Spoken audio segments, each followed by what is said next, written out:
Hello friends, welcome back to my channel. In today's session, we will learn about electric field intensity due to a point charge. So let's start. Suppose friends, there is a point charge plus Q which is situated on electric medium at point O, and this point charge is Q, and there is a point P.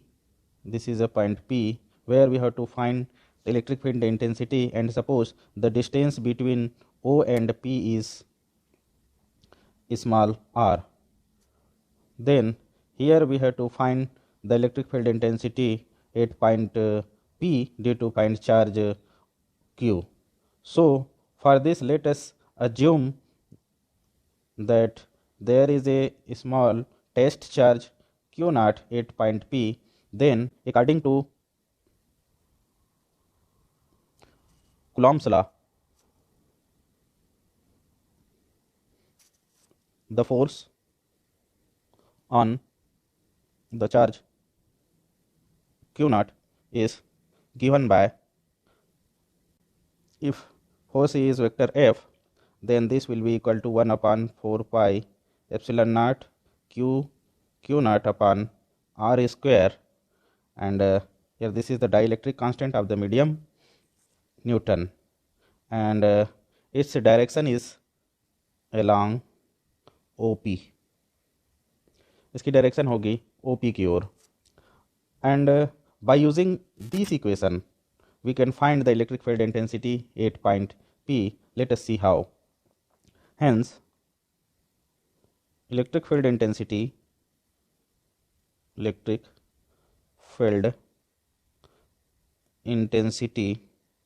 at the point P is, suppose vector E, and this is equal to vector F upon Q naught. अब here हम F की value put कर देते हैं, then we get what 1 upon 4 pi epsilon naught K into Q upon r square, और इसकी unit हो जाएगी न्यूटन पर कूलम, और डायरेक्शन होगी एलॉन्ग OP, अर्थात इलेक्ट्रिक फील्ड की डायरेक्शन भी OP डायरेक्शन में होगी। लेकिन यदि उस मीडियम में, जो डाइलेक्ट्रिक मीडियम है, उसकी जगह में यदि कोई वैक्यूम हो या एयर हो, तो K की वैल्यू क्या हो जाएगा, 1 हो जाएगी। इन वैक्यूम और air K is equal to 1, then E is equal to 1 upon 4 pi epsilon not Q upon r square, और इसकी यूनिट होगी न्यूटन पर कूलम। ओके फ्रेंड्स, तो हम देख रहे हैं कि पॉइंट O पर पॉजिटिव चार्ज है, तो इसमें इलेक्ट्रिक फील्ड इंटेंसिटी की डायरेक्शन है OP डायरेक्शन में। लेकिन यदि पॉइंट O पर निगेटिव चार्ज होता इलेक्ट्रिक फील्ड, तो यहाँ पर जो इलेक्ट्रिक फील्ड की डायरेक्शन है वो PO डायरेक्शन में होती, अर्थात यहाँ पॉजिटिव चार्ज है तो इलेक्ट्रिक फील्ड की डायरेक्शन इस डायरेक्शन में है, इलेक्ट्रिक फील्ड इस डायरेक्शन में है। और यदि इस पॉइंट पे निगेटिव चार्ज होता, निगेटिव Q होता, तो उस केस में इलेक्ट्रिक फील्ड की डायरेक्शन P से O की ओर होती, अर्थात इसकी डायरेक्शन अपोजिट डायरेक्शन में हो जाती, P से O डायरेक्शन में हो जाती। अब ये जो वैल्यू आया इलेक्ट्रिक फील्ड इंटेंसिटी की वैल्यू पॉइंट चार्ज Q के कारण r डिस्टेंस पर इलेक्ट्रिक फील्ड इंटेंसिटी की वैल्यू है, ये SI सिस्टम में है। लेकिन यदि हम CGS सिस्टम में देखें, इन CGS सिस्टम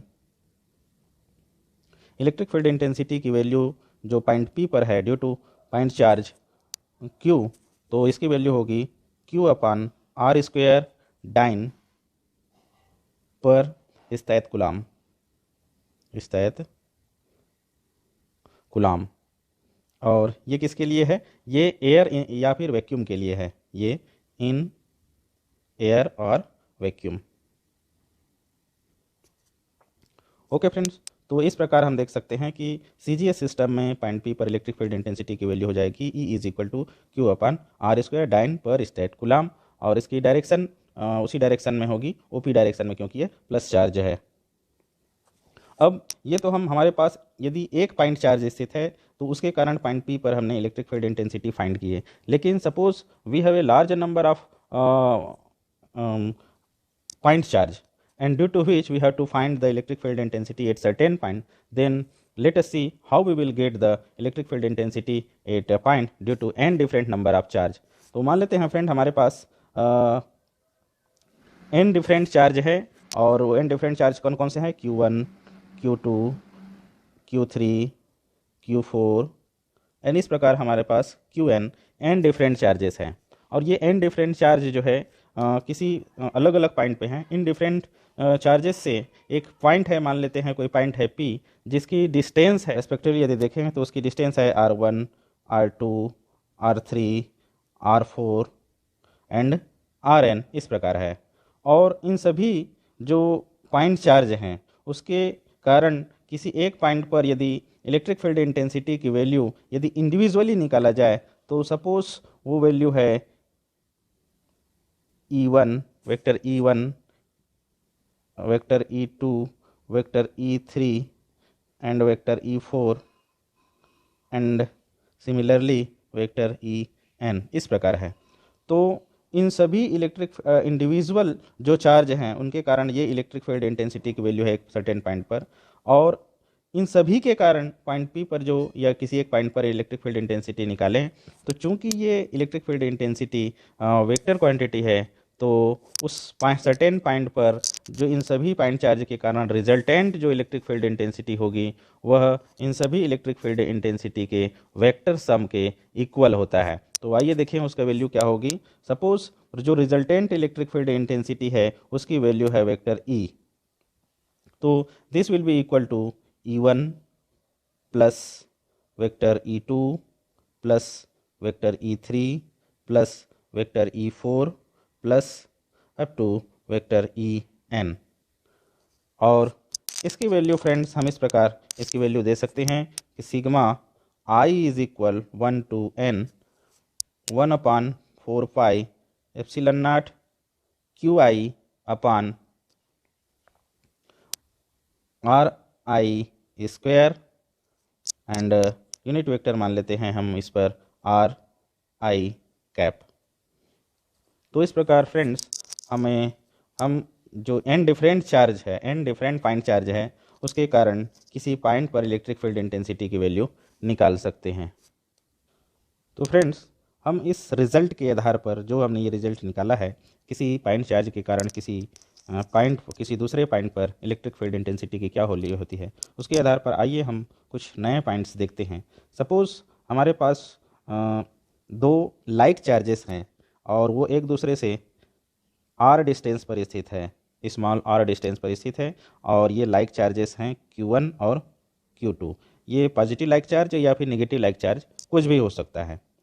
तो इन दोनों जो चार्ज हैं Q1 और Q2 के कारण यदि हम एक ऐसे पॉइंट देखें जहाँ पर रिजल्टेंट इलेक्ट्रिक फील्ड इंटेंसिटी की वैल्यू 0 हो तो वो पॉइंट इन दोनों चार्ज के बीच में होगा। अर्थात इन दोनों चार्ज के बीच में एक ऐसी पॉइंट होगी जहाँ पर रिजल्टेंट इलेक्ट्रिक फील्ड इंटेंसिटी की वैल्यू 0 होगी। मान लेते हैं हम एक ऐसी पॉइंट है P जहाँ पर ये पॉइंट है P जिस पर इलेक्ट्रिक फील्ड इंटेंसिटी की वैल्यू 0 है और इसकी distance suppose point charge Q से x डिस्टेंस है। तो इस पॉइंट P की Q पॉइंट से जो डिस्टेंस है वो होगी r माइनस x। तो इस पॉइंट P पर जो रिजल्टेंट इलेक्ट्रिक फील्ड इंटेंसिटी की वैल्यू 0 होगी, क्योंकि इस पॉइंट पर हम देखें कि इस पॉइंट पर सपोज Q1 के कारण पॉइंट P पर इलेक्ट्रिक फील्ड इंटेंसिटी की वैल्यू E1 है, यदि वेक्टर E1 है, और Q2 के कारण पॉइंट P पर electric field intensity vector E2 हो, तो इस पॉइंट P पर क्या होगा, vector E1 is equal to minus vector E2 होगी, जिसके कारण पॉइंट P पर जो रिजल्टेंट इलेक्ट्रिक फील्ड इंटेंसिटी की वैल्यू होगी वो 0 होगा।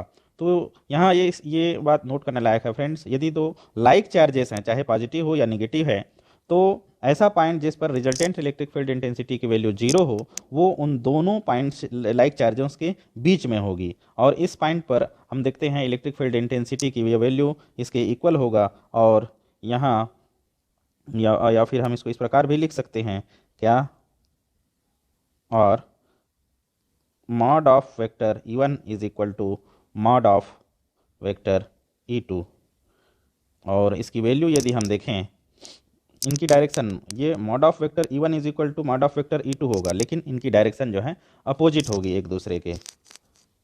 अब यदि इनकी वैल्यू हम पुट करें E1 की वैल्यू, तो E1 की वैल्यू पॉइंट P पर क्या होगी, 4 pi epsilon not Q1 upon x square हो जाएगा, और इसी प्रकार E2 की वैल्यू होगी 1 upon 4 pi epsilon not Q2 upon R minus x whole square.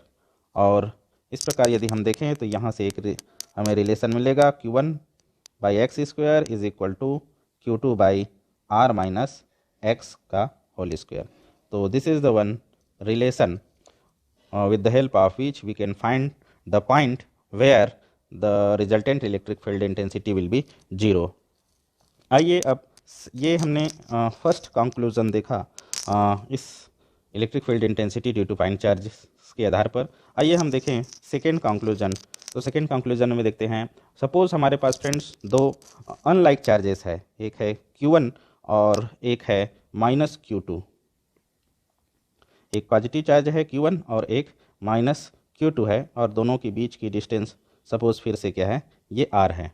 अब यहाँ ऊपर में हम एक चीज़ देखने लायक है फ्रेंड्स, ऊपर जो ये हमने पहले कंक्लूजन देखा, इसमें एक चीज़ देखने लायक है, जो पॉइंट है, ये पॉइंट ये उस चार्ज की ओर पास में होगी जिसकी मैग्नीट्यूड कम हो। दैट मीन्स यहाँ पर हम देख पा रहे हैं कि यदि पॉइंट P Q1 चार्ज के क्लोज में है, Q1 चार्ज के पास में है, इसका मतलब हम ये क्या होगा, Q1 is less than Q2। अर्थात यदि Q1 की वैल्यू लेस देन Q2 हो तो वह पॉइंट जिस पर रिजल्टेंट इलेक्ट्रिक फील्ड इंटेंसिटी की वैल्यू 0 हो, वह पॉइंट Q1 की ओर होगा। लेकिन यदि Q2 Q1 से कम हो न्यूमेरिकली, तो उस कंडीशन में पॉइंट P जो है Q2 की ज़्यादा क्लोज होगी। आइए अब हम देखते हैं सेकेंड केस में। यहाँ this is the positive charge and this is the negative charge, दोनों के बीच की डिस्टेंस है स्मॉल r। अब हम देखते हैं इन दोनों के कारण ऐसी पॉइंट जहाँ पर रिजल्टेंट इलेक्ट्रिक फील्ड इंटेंसिटी की वैल्यू 0 हो, वो कहाँ पर होगी।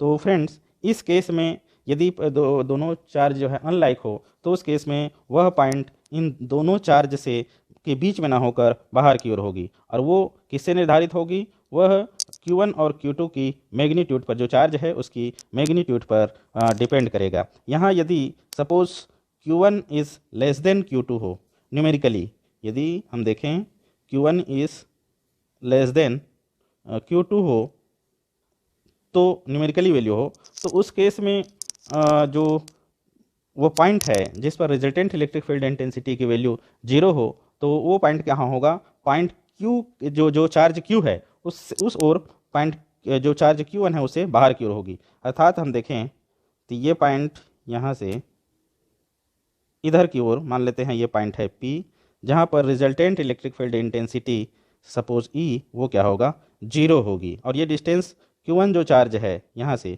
मान लेते हैं क्या है, x है। तो इस केस में पॉइंट P की माइनस Q2 चार्ज से डिस्टेंस क्या होगी, R प्लस एक्स हो जाएगी। तो इस केस में भी यदि हम देखें पॉइंट P पर जो इलेक्ट्रिक फील्ड इंटेंसिटी की वैल्यू क्या होती है, यदि E1 इलेक्ट्रिक फील्ड इंटेंसिटी है Q1 चार्ज के कारण, इस चार्ज के कारण पॉइंट P पर, और माइनस Q2 चार्ज के कारण पॉइंट P पर इलेक्ट्रिक फील्ड इंटेंसिटी यदि E2 हो, तो इस केस में भी vector E1 is equal to minus vector E2, और इस कारण से पॉइंट P पर रिजल्टेंट इलेक्ट्रिक फील्ड इंटेंसिटी की वैल्यू 0 होगी। तो इसको हम क्या लिख सकते हैं, यहाँ पर भी हम लिख सकते हैं mod of vector E1 is equal to mod of vector E2। अब आइए इसकी वैल्यू पुट कर दें, तो वैल्यू पुट करेंगे तो ये क्या हो जाएगा, 1 upon 4 pi epsilon not Q upon x, Q1 upon x square is equal to, ये हो जाएगा E2 की value 1 upon 4 pi epsilon not Q2 upon R plus x का स्क्वायर हो जाएगा। अब इसको फिर से यदि हम सॉल्व करें तो हमें एक रिलेशन मिलेगा, Q1 upon x square is equal to Q2 upon R plus x का होल स्क्वायर। तो इस प्रकार फ्रेंड्स यदि ये पॉइंट P की जो पोजीशन है वह Q1 और Q2 की जो न्यूमेरिकल वैल्यू है उस पर डिपेंड करेगा। यहाँ Q1 न्यूमेरिकली यदि Q2 से लेस है तो पॉइंट P जो है Q1 चार्ज की ओर उससे बाहर होगा, लेकिन यदि Q1 Q2 से न्यूमेरिकली यदि ग्रेटर हो, तो उस कंडीशन में जो पॉइंट P है, अर्थात वह पॉइंट जिस पर रिजल्टेंट इलेक्ट्रिक फील्ड इंटेंसिटी की वैल्यू 0 होगी, वह Q2 की ओर, Q2 से बाहर की ओर इस तरफ होगी।